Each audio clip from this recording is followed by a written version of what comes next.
had enough of Russia, and now it's preparing for war. For years, Lithuania believed NATO would be enough. That being a member of the world's most powerful alliance would keep Russia at bay. That Article 5 would be the ultimate deterrent. But now, everything has changed. The war in Ukraine, Trump's threats to abandon allies, Putin's obsession with rebuilding the Soviet empire. It's all pushed Lithuania to a chilling conclusion. War is coming. President Gitanas Nausėda says his country has 4 to 5 years to prepare before a Russian invasion becomes a reality. The countdown has started, and Lithuania is racing against the clock. This isn't just a military buildup. It's a national mobilization, because in Vilnius, no one's asking if Putin will strike, only when. That's the opinion of Lithuanian President Gitanas Nausėda. He believes Russia is preparing to launch an offensive against a NATO member by 2030. And Lithuania could be the first in its path. Proximity alone puts it in danger. But there's more. Lithuania has been one of Ukraine's most committed allies since the start of Putin's full-scale invasion in February 2022. It's already sent over $830 million in aid, a huge commitment. From a nation with a 2024 defense budget of just $2.09 billion, around $2.25 billion. For Lithuania, helping Ukraine isn't just about solidarity, it's about survival. Ukraine is seen as the first line of defense, but what happens if that line breaks? Nausėda made his warning crystal clear on March 20th. When asked if he believed forecasts that Russia could attack NATO territory by the end of the decade, he didn't hesitate. This is exactly the basic assumption we made in Lithuania, he said. The government's goal is to establish a fully equipped national division and supporting infrastructure by 2030. His calculation: if the scenario will be like this, we still have about 4 to 5 years. In other words, it's not a question of if Putin will strike, it's when. And Nausėda didn't stop there. He also called for sanctions on Russia to remain in place long-term. With over 21,000 individual sanctions from the West, Russia's economy is under enormous pressure. Nausėda warned that lifting those sanctions prematurely would give Putin the cash he needs to rebuild and possibly attack sooner. And he's right. Lithuania has no choice but to prepare. According to Global Firepower, or GFP, which ranks 145 nations annually based on the power of their militaries, there is a huge gulf between what Russia brings to the table and Lithuania's military strength. Even though Putin's forces have been depleted by his Ukraine invasion, GFP still ranks Russia as the second strongest nation in the world. Lithuania is a long way behind, coming in at 88 in GFP's rankings.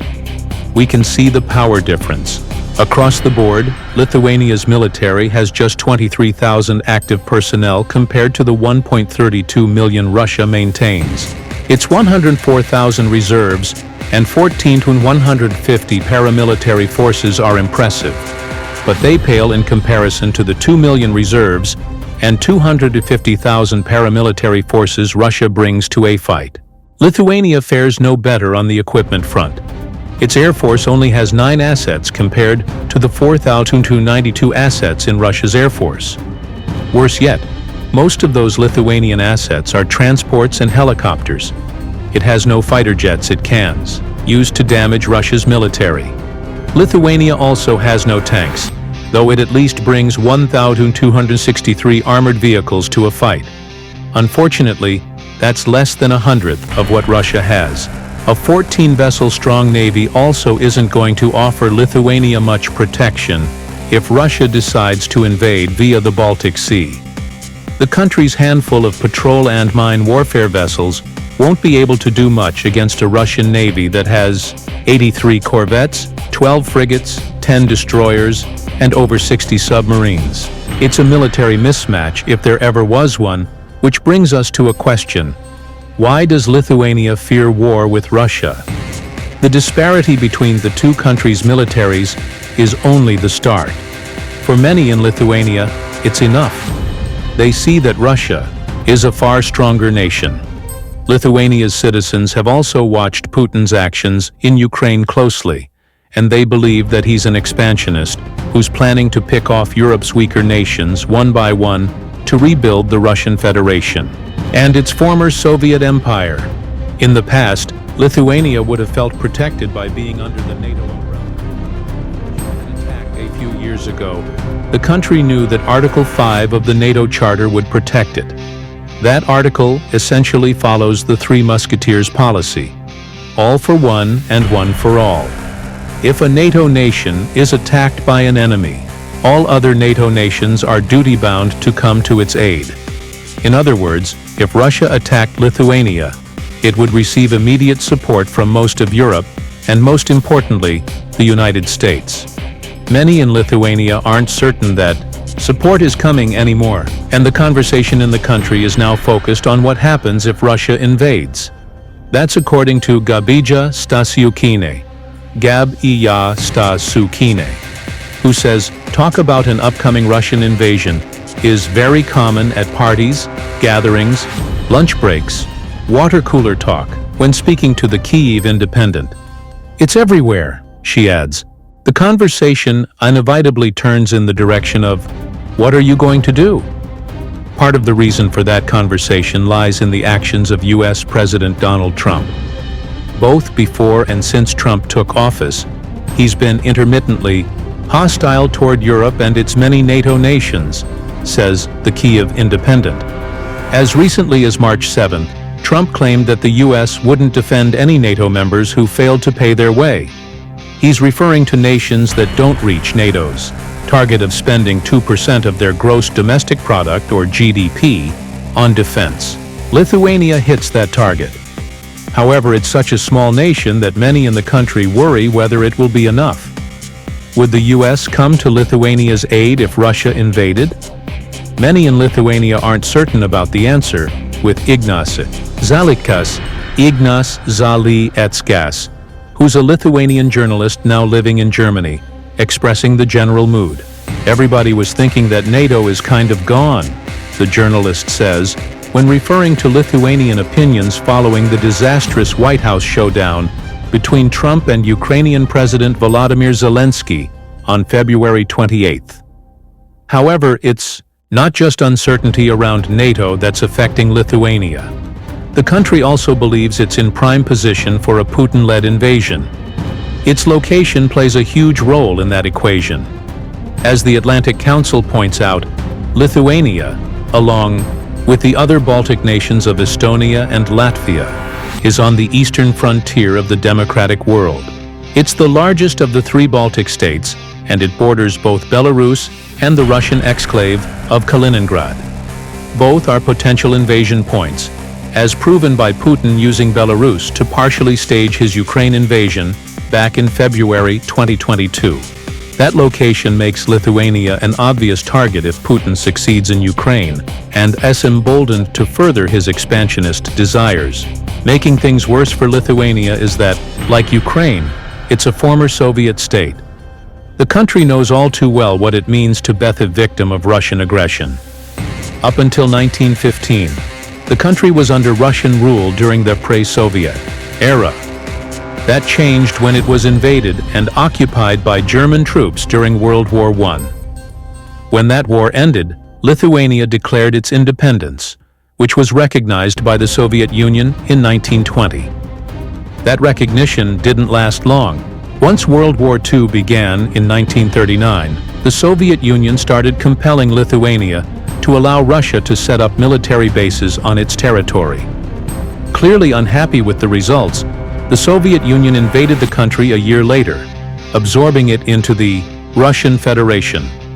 Over the next half-century, the Soviet regime deported thousands of Lithuanian citizens to Siberia while repressing all resistance. It wasn't until the Soviet Union was on the verge of collapse in 1989 that resistance movements grew strong enough that Lithuania's parliament attempted to declare its sovereignty. That sovereignty was recognized by the Soviet Union in 1991. though not before an incident in which Russian troops fired on civilians in the Lithuanian city of Vilnius, resulting in 13 people dying and hundreds more being injured. This experience with Russian aggression and Soviet rule matters because Lithuania understands how Putin thinks. In the past, Putin has referred to the former Soviet Union as historical Russia, under a different name, according to the Atlantic Council. In other words, Russia's leader believes that the former Soviet territories should fall back under Russian control. Lithuania is one of those territories.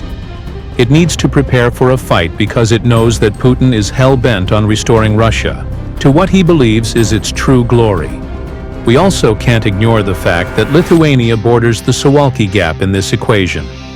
This tiny stretch of land, which is often referred to as the most dangerous place on Earth, stretches just 62 miles along the Lithuanian and Polish border.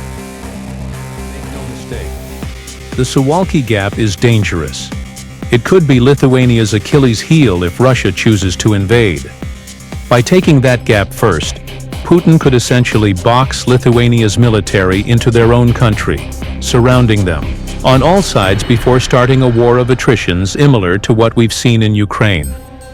All of these factors combine to form Lithuania's reasons to fear Putin. The next question is simple. How is Lithuania preparing for what it sees as an inevitable war with Russia? It's raising military spending for one. On February 17th, Le Monde published a report in which it highlighted that Lithuania plans to increase its defense spending in stages until it reaches 6% of the country's GDP. For context, that would be 3 times as much as NATO's 2% target, and would make Lithuania NATO's biggest military spend in GDP terms. The increase will practically double Lithuania's defense spending, taking it from around $2.5 billion to a little over $5 billion. Furthermore, Lithuania's citizens are getting in on the act, according to Le Monde. They've pledged to support the country's military to the tune of 0.25% of its GDP, says the outlet. Marius Sesnulevicius, says Neil E. Vicious, who is the Lithuanian president's defense advisor, outlines the reasons why Lithuania is taking this drastic step. We don't think Russia is ready to enter into a military conflict with NATO, he tells Le Monde. But if a peace agreement is reached and international sanctions are lifted, Russia will be able to rebuild its military power. We need to be prepared for this. When asked how Lithuania needs to prepare, the defense advisor added, "For this, we need weapons, ammunition, and NATO troops on our soil. Lithuania may not get the latter, at least until Russia invades. But by bumping up its military spending, it can at least ensure its small military is properly equipped to act as some form of deterrent to Putin." Sesnulevicius makes that clear when he says either we decide the budget or the enemy will decide for us. That's an interesting remark because it shows us that Lithuania doesn't see Russia as a fellow nation anymore. Putin is the enemy. He's being treated as such. Of course, not all of that rising defense budget is going toward weapons and ammunition. As we mentioned earlier, Lithuania finds itself in a dangerous position between Belarus and Kaliningrad that makes it ripe for a Russian invasion. To counter that threat, the country is doing something very important: fortifying its borders. News of these efforts emerged in February 2024, with a report in LRT claiming that Lithuania is planning to purchase tons of engineering equipment it will use to strengthen its borders in the coming years. The highlight of this plan is the country's 20 counter-mobility parks. These parks will be patches of land that are filled with anti-tank mines and similar anti-vehicle measures, such as dragon's teeth, that force any incoming force to slow down. Lithuania has already built a pilot version of one of these parks. It was presented in the Vilnius district in September and showcased a combination of the previously mentioned dragon's teeth, along with concertina rolls, Czech hedgehogs, and concrete blocks. Building these parks is a smart strategy. Though Russia has far superior naval and aerial firepower, Putin has also demonstrated during the Ukraine war that he's heavily reliant on his ground forces. As of February 2024, Lithuania planned to spend 1.5% of its defense budget on building these parks and acquiring more engineering equipment it could use to slow the Russian advance. Work was already well underway when LRT conducted a follow-up report in August 2024. It pointed out that the fields that line Lithuania's border with Kaliningrad are dotted with World War II-era bunkers, which Lithuania may consider reviving so they serve a network of early warning systems for a Russian invasion from its exclave. Several thousand of these bunkers were planned during World War II. Only 300 were built, but the majority of them were on Lithuanian soil and could be filled with weapons and anti-tank munitions to further slow a Russian advance. Lithuania would have been a defender's dream had the fortifications been built in time, claims Polish researcher Kęstutis Jankus. 4 entrenched regions from northwest to southwest. Telsiai region had the Baltic Sea on one side, Minijos and Salpes rivers on the other. From there, the landscape is steep, with riverbeds having 20 to 30-meter cliffs, adds the researcher. Lithuania may not be able to use the full planned force of these bunkers to defend its border. However, Lithuania has 300 of them that it can turn against the very nation that built them in the first place. The fact that many of the bunkers, which are generally owned by whoever owns the land on which they're placed, are in the Suwalki Gap is another boon for Lithuania. The most dangerous place on Earth, long before Russia starts its invasion. With some investment, along with permission from the bunker owners, these old bunkers could be revived as fighting positions, or in the worst-case scenario used to shelter fleeing Lithuanian citizens. There are other signs that Lithuania is preparing to fight against Russia. For instance, the country reinstituted compulsory military service in 2015, just a year after Putin's forces annexed the Ukrainian territory of Crimea. Lithuania knew what Russia's president planned even back then. That move means that 4,000 Lithuanians are drafted into the country's military annually, which supplements Lithuania's standing force of 12,000 professional soldiers. Add the 5,000 to 6,000 people who volunteer to train annually. And Lithuania has been expanding its military for almost a decade. It may be able to do more. On March 20th, LRT published a report suggesting that Lithuania is looking toward Finland for lessons on how to further strengthen its forces. Specifically, Lithuanian Defense Minister Dovile Sakalin plans to visit Finland to learn more about the country's mobilization efforts. Sakaliene will familiarize here with the reserve system of the Finnish Defense Forces. The majority of Finnish men aged between 18 and 60 are active service members or part of the reserve of the Auxiliary Reserve, reads a statement from Lithuania's Defense Ministry. That system allows Finland to train 22,000 recruits annually, including 1,000 women, the ministry adds. Those who are trained then become members of Finland's reserve forces for the next decade, assuming they don't enter the active military. Lithuania is looking toward this model because it creates the potential for the country to make more soldiers. It may not push its active military beyond the 24,000 active members it has now. However, it'll build a strong army of reserves upon him Lithuania can call at a moment's notice if Russia ever invades. Finally, January 2025 saw Lithuania revive its first mechanized division. That division will be equipped with aerial defense weapons and artillery, in addition to engineering and reconnaissance units. It's essentially a combination of Lithuania's Iron Wolf and Griffin land brigades, with some reserve soldiers added. For good measure. The division's revival is important because it demonstrates how Lithuania is working alongside Poland to reinforce its defenses. The country's chief of defense, General Raimundas Vaikšnoras,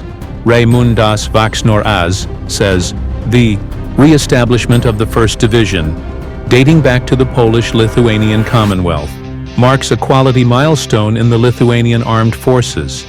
We are expanding our deterrence and victory capacities. That sums up what Lithuania is doing across the board. It believes an invasion by Russia is imminent. Whether that invasion is part of a wider war against NATO, or a localized fight designed to bring Lithuania under Putin's proto-Soviet yoke, is irrelevant. Lithuania needs to be prepared. It's now spending more on its defense than it ever has before, with plans to increase that spending over the next 5 years. Lithuania is fortifying its borders, making it harder for Russian forces to invade from Kaliningrad and Belarus. It's even looking toward other countries, including Finland and Poland, to help it reinforce its military in any way possible. Lithuania has an uphill battle on its hands. Even with all of this investment, its military is still much smaller than Russia's army. However, it's clearly taking its position as part of NATO's Eastern European vanguard seriously. The final question is simple. Will it be enough? Let us know what you think the answer might be in the comments, along with telling us your opinions about Lithuania's military buildup. Is there anything else Lithuania can do to prepare for Putin? Do you think Russia will invade the country in 2030? Share your thoughts below and remember to subscribe to the TTA Politics for commentary on the most recent European military developments.